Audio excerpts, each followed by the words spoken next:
This is the fifth and final part of taking fanfiction and turning it into a physical book you can keep on your shelf like a trophy. We are going to head back over to Canva to do the design elements of our hardcover. I honestly went pretty simple with my hardcover design because I knew I would be doing a dust jacket. You're going to save that file, and then I use Silhouette Creative Studio. I really like my Silhouette. I find it very user-friendly and it's a little bit cheaper than a Cricut. I'm basically just using the trace feature here. I do tend to up my threshold a little bit if I have more delicate lines.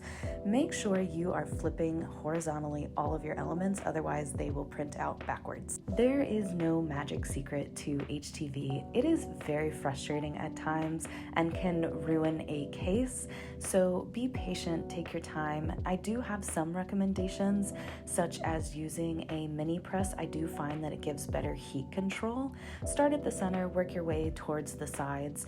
If you are working with any foiled HTV, I do recommend doing it as a cold peel, meaning put it down with the mini press and let it get completely cold before you go to take it off. Next up, for the dust jacket, we're going right back to Canva. I would say measure out all of your dimensions and then put it into Canva as squares. Make sure, do not forget those hinges. I created my graphics in Midjourney. There's a lot of tutorials on working on Midjourney. I am still very much a novice myself, and I'm just going to take these images that I created and make them fit into the squares that I want for my dust jacket.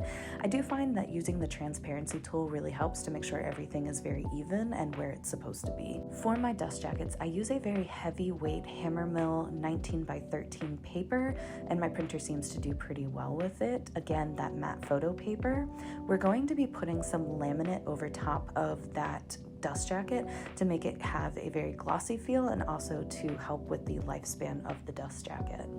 This is a glossy laminate I found on Amazon. It does not require any heat, but does require a lot of patience.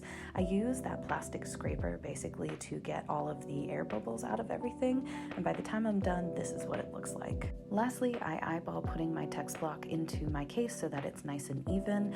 I will take a scrap piece of paper and put it in between the end papers. I use a fair amount of glue because I know I can get rid of any excess.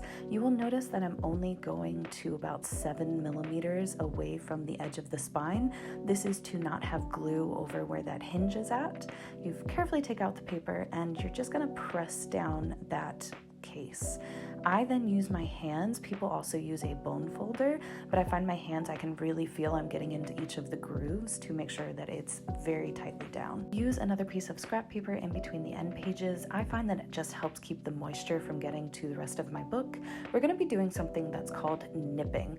It's essentially where you are pushing in that hinge as you are pressing the book to give it a very nice crisp edge.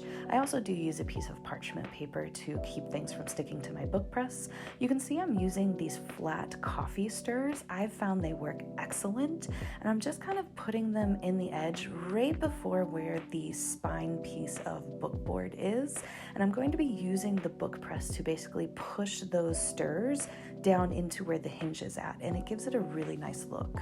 Tighten things down and then leave it in the press for several hours.